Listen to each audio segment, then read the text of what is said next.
جتنا رات اور دن میں فرق ہے، جتنا مرد عورت میں فرق ہے، اتنا ہی زیادہ تمہاری محنتوں میں فرق ہے نتیجے کے اعتبار سے۔ یہ سورت کا پیغام ہے۔ چنانچہ پہلی آیتوں میں قسم کھایا گیا واللیل، اور قسم ہے رات کی، اذا یغشا، جب وہ رات چھا جائے۔ اس سے پہلے بھی درس میں بات آ چکی ہے کہ رات اچانک اندھیرا نہیں پیدا کر دیتی، بلکہ تفاوت ہے۔ شروع میں سیاہی کم ہوتی ہے، دھیرے دھیرے دھیرے وہ سیاہی چھا جاتی ہے، اس کو یغشا سے تعبیر کیا ہے۔ غشیہ یغشا کے معنی چھا جانا۔ جب انسان پر غشی آ جاتی ہے تو اس کی تمام تر کوششیں مغلوب ہو جاتی ہیں۔ ایسے ہی رات کا چھا جانا مراد ہے اس کی سیاہی کا مکمل ہو جانا۔ تو واللیل اذا یغشا، قسم ہے رات کی جب وہ چھا جائے۔ والنہار، اور قسم ہے دن کی، اذا تجلی، جب وہ روشن ہو جائے۔ جس طرح سے تکمیل رات کے اندھیرے میں مطلوب ہے، ویسے ہی یہاں دن کے اجالے میں روشنی کامل طور پر ہو جائے وہ مطلوب ہے۔ اب ان دونوں کے بعد تیسری چیز بیان کیا اللہ نے، وما خلق الذکر والانثی، جس نے پیدا کیا، وما خلق، یہاں جو ماں جو لفظ آیا ہے اس کے دو معنی آتے ہیں شارحین کی نظر میں، ایک تو ماں اور ایک من۔ ماں کے معنی مصدر کے معنی ہوں گے، یعنی مذکر اور مؤنث کے پیدا کرنے کی قسم، مذکر اور مؤنث کے پیدا کرنے کی قسم، یہ ماں کے معنی میں ہے۔ اور اگر یہ ماں من کے معنی میں لیا جائے تو معنی یہ ہوں گے مذکر اور مؤنث پیدا کرنے والے ذات کی قسم، یعنی اللہ کی قسم۔ تو یہ دونوں شکلوں میں دعویٰ ہے یہ کہ جتنا رات کے اندھیرے میں اور دن کے اجالے میں فرق ہے، جتنا مذکر کی تخلیق اور مؤنث کی تخلیق میں فرق ہے، اِنَّ سَعْيَكُمْ لَشَتَّىٰ، بے شک تمہاری کمائی میں بھی اتنا فرق ہے۔ اِنَّ، بے شک، سَعْيَكُمْ، تمہاری کوشش، لَشَتَّىٰ، لَشَتَّىٰ کے معنی متفرق، لام تاکید کا ہے، اور شتّا عربی میں مسائل شتّا معنی متفرقات کو کہتے ہیں، یعنی ہر انسان کچھ نہ کچھ کرتا ہے اور الگ الگ کرتا ہے، لیکن سب کی کوششوں میں فرق ہے۔ کتنا فرق ہے؟ جتنا رات کے اندھیرے میں اور دن کے اجالے میں فرق ہے، جتنا مذکر کے تقاضوں میں اور مؤنث کے تقاضوں میں فرق ہے، اتنا زیادہ فرق ہے۔ ایک فرشتہ روزانہ اللہ کے پاس سے نازل ہوتا ہے اور وہ اللہ کے بندوں کے لیے دعا کرتا ہے، دوسرا آمین کہتا ہے۔ وہ دعا سے سب کو یکساں فائدہ نہیں ہوتا، بلکہ جو جیسا عمل کرتا ہے اس لحاظ سے اس دعا کا ثمرہ نتیجہ ظاہر ہوتا ہے۔ چنانچہ یہاں پر ترازو کے دو پلڑے بنائے، ترازو دو پلڑے کے، اور ہر پلڑے میں 3 رسیاں ہوتی ہیں۔ ان رسیوں سے ترازو کا توازن قائم ہوتا ہے۔ اللہ نے یہاں 2 پلڑے باقاعدہ بنا کے رکھے، اعطا واتقا وصدقا، یہ 3 ایک طرف ہیں، اور دوسرے پلڑے میں بخیلا واستغنا اور کذبا، یہ 3 دوسرے پلڑے میں ہیں۔ پہلے پلڑے میں جو صفات ہیں اس میں دینا ہے، ڈرنا ہے، تصدیق کرنا ہے، اور دوسرے پلڑے میں بخل کرنا یعنی نہ دینا، اور مستغنی یعنی بے پرواہ پھرنا، اور تکذیب یعنی جنت کی تکذیب کرنا یا کلمہ طیبہ کی تکذیب کرنا۔ تو 2 پلڑے ہیں، ایک میں 3 صفات ہیں، دوسرے میں بھی 3 صفات ہیں۔ پہلے پلڑے میں جو صفات ہیں وہ جنت کے لیے ہیں، اور دوسرے میں جو صفات ہیں وہ جہنم کے لیے ہیں۔ تو اتنا بڑا فرق رکھا اللہ نے۔ اب لفظوں کے ساتھ دیکھیے، فَأَمَّا مَنْ أَعْطَىٰ وَاتَّقَىٰ، پس بہرحال جس نے دیا اور ڈرتا رہا، وصدق، اور تصدیق کیا، بالحسنی، حسنہ کی۔ حسنہ کا مصداق 2 چیزیں ہیں، یا تو جنت، جنت کو بھی حسنہ کہا گیا ہے، جیسے اللہ نے کہا ہے سورہ یونس پارہ 11 میں، للذین احسنوا الحسنی وزیادہ، جنہوں نے عمدہ کام کیا ان کے لیے حسنہ ہے اور زیادہ ہے۔ زیادہ سے مراد اللہ کا دیدار، اور حسنہ سے مراد جنت۔ تو حسنہ کا ایک مصداق جنت ہوتا ہے، دوسرا مصداق حسنہ کا ہے کلمہ طیبہ۔ کلمہ طیبہ کو بھی حسنہ کہا گیا ہے کیونکہ کلمہ طیبہ حسنہ کا ذریعہ ہے، اس کے بغیر تالا کھلنے والا نہیں ہے، اس لیے کلمہ طیبہ ہی کو حسنہ کہا گیا ہے۔ تو جس نے دیا اور دینے کے باوجود ڈرتا رہا اور تصدیق کیا حسنہ کی یعنی بھلی بات کی، چاہے وہ کلمہ طیبہ ہو یا اس کے مصداق میں ہو، تو اللہ نے فرمایا کہ اس کے لیے دنیا میں ہم آسانی پیدا کریں گے۔ فَسَنُيَسِّرُهُ، یہ فا تو کے معنی میں ہے، اور یسر کے معنی آسان کرنا، اور نون آیا ہم کے معنی میں۔ فَسَنُيَسِّرُهُ، ہم آسان کریں گے، ہو اس آدمی کو آسان کریں گے، لِلْيُسْرَا، آسانی کے لیے۔ ہونا یہ چاہیے ہمارے زبان کے لحاظ سے کہ آسانی کے لیے انسان کو آسان کریں گے، یعنی آسان ہو جائے گا سارا کام۔ اللہ فرماتے ہیں جنت والے کام اس کو آسان ہو جائیں گے، یعنی ہم اس کو اتنا قریب کر دیں گے کہ جنت والے کام اس کو آسانی سے سمجھ میں آئیں گے۔ فَسَنُيَسِّرُهُ لِلْيُسْرَى۔ چنانچہ دعاؤں میں یہ جملہ استعمال ہوتا ہے کہ اللہ کے نبی اللہ سے دعا کرتے تھے ہم کو ایسے اعمال کی توفیق دے جن سے جنت قریب ہوتی ہے، ان اعمال صالحہ کی توفیق دے جن سے جنت کی توثیق ہوتی ہے، یقربونی الی الجنہ۔ تو اللہ نے یہ وعدہ کر لیا کہ اگر 3 صفات آدمی کے اندر پائی جائیں، یعنی دینے والا ہو، ڈرنے والا ہو، تصدیق کرنے والا ہو، تو اس کے لیے ہم اس کو آسانی کے لیے آسان کر دیں گے، یعنی نیک اعمال خود بخود کرتا چلا جائے گا۔ دیکھو بہت سے لوگ ہیں جن کو نماز پڑھنا مشکل ہے، لیکن دوسرے جو لوگ نماز کے عادی ہیں ان کو نماز چھوڑنا مشکل ہے، وہ نماز چھوڑ ہی نہیں سکتے، بے چین ہو جاتے ہو۔ تو یہ نماز کا چھوڑنا مشکل کیوں ہے؟ اللہ نے اس کو آسان کر دیا ہے۔ تو یہ ہے فَسَنُيَسِّرُهُ لِلْيُسْرَى، آسانی کے لیے ہم اس کو آسان کیے دیتے ہیں، یعنی مقام تک پہنچا دیں گے۔ وَأَمَّا مَنْ بَخِلَ وَاسْتَغْنَى وَكَذَّبَ بِالْحُسْنَى، اور بہرحال جس نے بخل کیا، یہ آتا کی ضد ہے، آتا کے معنی دیا اور بخیلہ کے معنی نہیں دیا، بخل کیا۔ بخل کی تعریف میں آتا ہے کہ جو اس کے اوپر حقوق واجبہ ہیں ان میں بھی کوتاہی کرتا ہے تو اس کو بخل کہتے ہیں۔ اپنی ذات کے حقوق ادا نہیں کرتا، متعلقات کے حقوق ادا نہیں کرتا، ان کو بخل سے تعبیر کیا ہے۔ تو جس نے بخل کیا، واستغنا، اور مستغنی رہا یعنی بے پرواہ، کوئی اسے احساس ہی نہیں ہے کہ میں بخل کرتا ہوں اس کا نتیجہ برا ہوگا، اس کو اس کا احساس نہیں۔ بہت سے لوگ بخل کرنے کے بعد بھی ان کو دوسروں کو بھی بخل کی توفیق کی دعا کرتے ہیں اور کوشش کراتے ہیں اور سمجھاتے ہیں کہ مال تمہارے کام میں آئے گا۔ اللہ نے سورہ آل عمران میں اس کا ذکر کیا ہے، وَلَا تَحْسَبَنَّ الَّذِينَ يَبْخَلُونَ بِمَا آتَاهُمُ اللَّهُ مِنْ فَضْلِهِ هُوَ خَيْرًا لَهُمْ بَلْ هُوَ شَرٌّ لَهُمْ سَيُطَوَّقُونَ مَا بَخِلُوا بِهِ إِلَى يَوْمِ الْقِيَامَةِ۔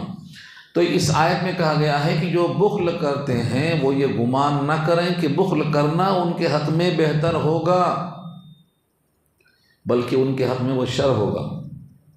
شر کس شکل میں ہوگا؟ ان کے تمام بخیل کے نتیجے میں جو مال بچا ہوگا، ارکان واجبہ سے، ادائیگی سے جو مال بچ گیا ہوگا، ان کو ہم گرما کر گلے میں توق بنا کر ڈال دیں گے۔ سَيُطَوَّقُونَ مَا بَخِلُوا بِهِ يَوْمَ الْقِيَامَةِ، قیامت میں ان کے مال کو توق بنا کر آگ میں گرم کر کے گلے میں ڈال دیا جائے گا، یا گرم کرنے سے پہلے بھی ڈالا جائے گا۔ دوسری آیت ہے سورہ توبہ کی، وہاں ہے تو ہم اس کو گرم کریں گے آگ میں، یوم یحمى علیہا فی نار جہنم فتقوی بہا جباہہم وجنوبہم وظہورہم۔ یہ سورہ توبہ کی آیت نمبر 34 اور 35 میں ہے کہ ہم اس کے مال کی تختی بنائیں گے، آگ میں تپائیں گے، پیشانی کو، کروٹ کو، پشت کو اس سے داغیں گے۔ تو یہ بخل کرنے کی وجہ سے کہا گیا ہے۔ تو بخل کرنا انسان کو اچھا لگتا ہے، لیکن بخل کرنے کے نقصان یہ ہیں کہ اس سے انسان بھی دور ہو جاتے ہیں۔ بخیل سے انسان بھی دور، جنت بھی دور، اللہ کی طرف سے رحمت بھی دور، اور صرف جہنم قریب ہوتی ہے۔ اور سخی کے بارے میں لکھا ہے اللہ کے بندے بھی قریب ہوتے ہیں، جنت بھی قریب ہوتی ہے، اور اس سے بندے بہت زیادہ قریب ہو جاتے ہیں۔ تو سخاوت کرنے کے فائدے ہیں، بخل کے نقصانات ہیں۔ اس کے بعد وَاسْتَغْنَا، بے پرواہ رہا، یعنی اس کو بخلی کے بعد کوئی احساس نہیں ہے۔ وَكَذَّبَ بِالْحُسْنَى، اور تکذیب کیا اس نے حسنہ کی۔ حسنہ کے معنی اگر بھلی بات ہے تو کلمہ طیبہ، کیونکہ وہ ذریعہ ہے حسنہ کا، اور اگر حسنہ سے مراد جنت لیا جائے تو جنت کی تصدیق نہیں کرتا، تکذیب کرتا، یعنی مرنے کے بعد جزا و سزا کا قائل نہیں ہے۔ جیسے بہت سے لوگ مرنے کے بعد زندہ ہونے کے قائل نہیں ہیں، جزا سزا کے قائل نہیں ہیں، اس لیے لاپرواہی برتتے ہیں۔ تو ایسوں کے لیے وعدہ ہے فَسَنُيَسِّرُهُ لِلْعُسْرَى، اوپر یسرا تھا، نیچے عسرا ہے۔ یسرا یا سین را کے معنی آسانی، اور عین سین را عسرا کے معنی تنگی۔ تنگی ہر قسم کی ہو سکتی ہے، اسلام میں داخل ہونے میں تنگی، اسلام میں داخل ہونے کے بعد اعمال کے صدور میں تنگی، مال آیا تو خرچ کرنے میں تنگی۔ مطلب یہ ہے کہ ان کا دل گھٹتا رہتا ہے، وہ ہمیشہ دنیا ہی کی فکر میں رہتے ہیں، تو ہم ان کو سختی والی جگہ کے لیے آسان کر دیں گے، یعنی جنت والے کام مشکل ہوں گے ان کے لیے، جہنم والے ان کے لیے کام آسان ہوں گے، یہ مراد ہے۔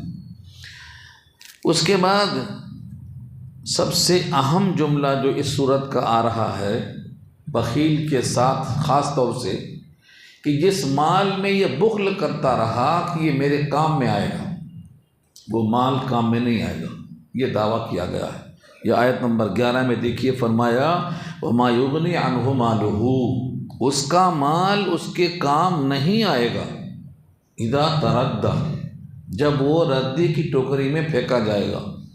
تردّا ردی سے بنا ہے، اردو میں ردی کہتے ہیں، عربی میں تردّا اسی سے آیا ہے۔ ردّا یا ردو کے معنی جو چیز کام کی نہیں ہے اس کو رد کر دینا، یعنی پھینک دینا۔ قبر کو تردّا کی جگہ بتایا گیا ہے۔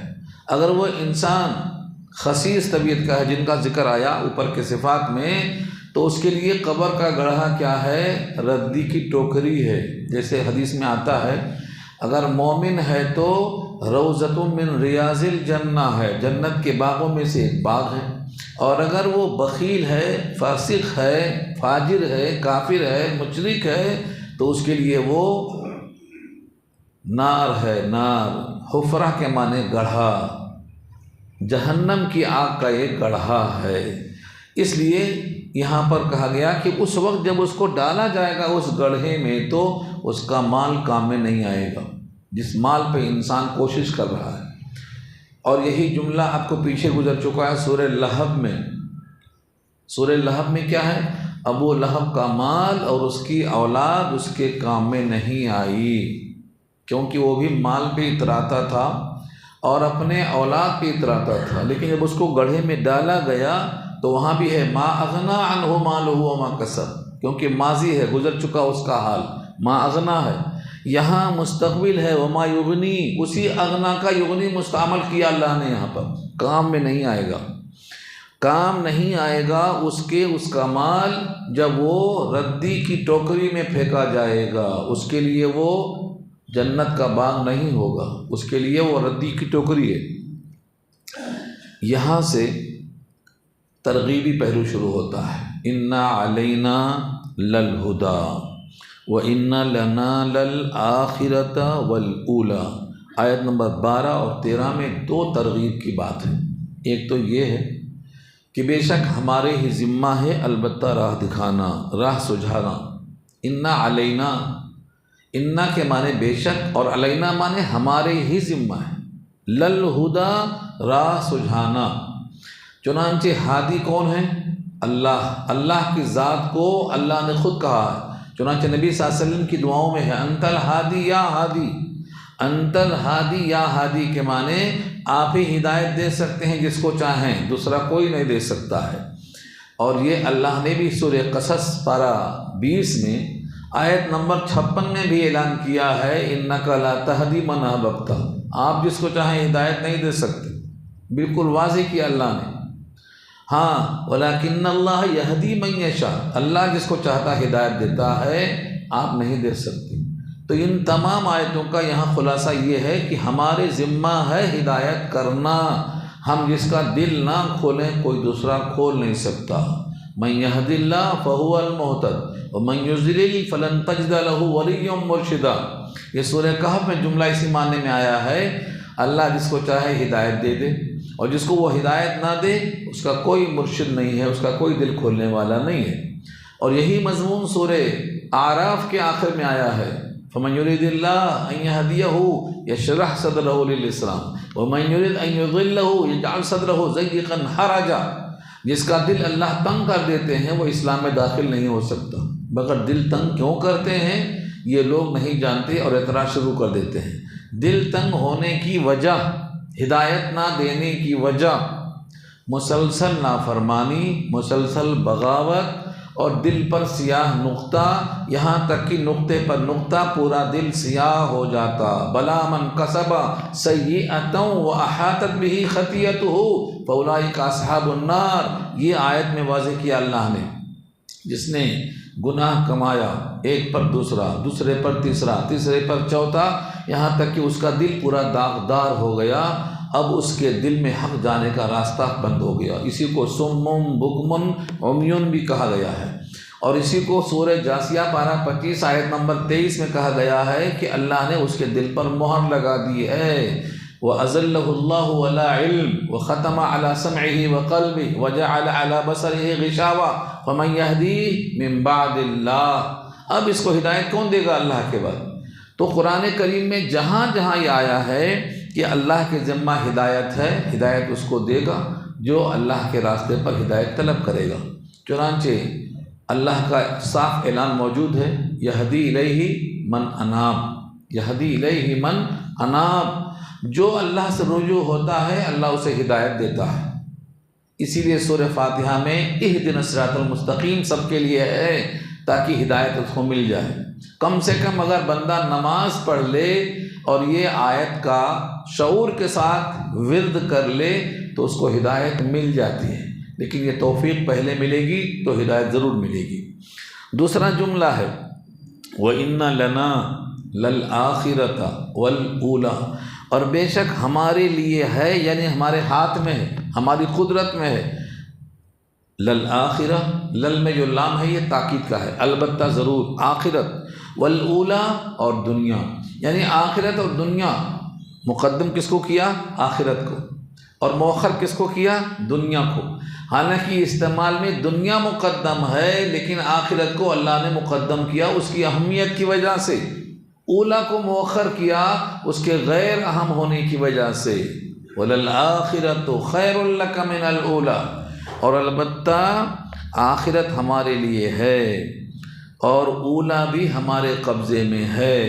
اولیٰ تو ہم سب کو دے دیتے ہیں، دنیا تو ہم سب کو دے دیتے ہیں، جس کو جہنم لکھی ہے ان کو بھی دے دیتے ہیں۔ دنیا تو ہم اپنے رسولوں سے بغاوت کرنے والوں کو بھی دے دیتے ہیں۔ حضرت موسیٰ کے مقابل فرعون ہے، اس کو دے دیا، قارون ہے اس کو بھی دے دیا، حضرت ابراہیم کے مقابل نمرود ہے اس کو بھی دے دیا۔ تو دنیا تو ہم سب کو دے دیتے ہیں لیکن آخرت ہم سب کو نہیں دیتے ہیں۔ آخرت ہم ان کو دیتے ہیں جن کو ہم چاہتے ہیں، جن کو ہماری پسند قبول کرتی ہے۔ تو یہاں دونوں ہمارے ہاتھ میں ہے، لیکن ہم دونوں میں سے ایک تو سب کو دیتے ہیں اور ایک سب کو نہیں دیتے ہیں۔ اب آپ کو دونوں لینا ہے تو ہم سے رجوع ہونا ہے، یہ خلاصہ ہے اس کا۔ وَإِنَّ لَنَا لَلْآخِرَةَ وَالْأُولَىٰ، اور بے شک ہمارے لیے البتہ آخرت ہے، یعنی ہماری قدرت میں ہے، والأولیٰ اور دنیا بھی ہے۔ اب اس کے لیے راستہ کیا ہے؟ فَأَنذَرْتُكُمْ نَارًا تَلَظَّىٰ، میں تم کو ڈرا چکا ہوں ایسی آگ سے جو بھڑکتی ہوئی ہے۔ تلظیٰ، لظا، قرآن میں کہیں کہیں لظا آیا ہے، کہیں کہیں اس کا باب تفاعل سے تلظیٰ آیا ہے، اس کے معنی ایسی آگ جس میں شعلے نہ ہوں، صرف بھڑکنے والی آواز ہو، اس کو تلظہ کہتے ہیں، اس کو لظہ بھی کہتے ہیں۔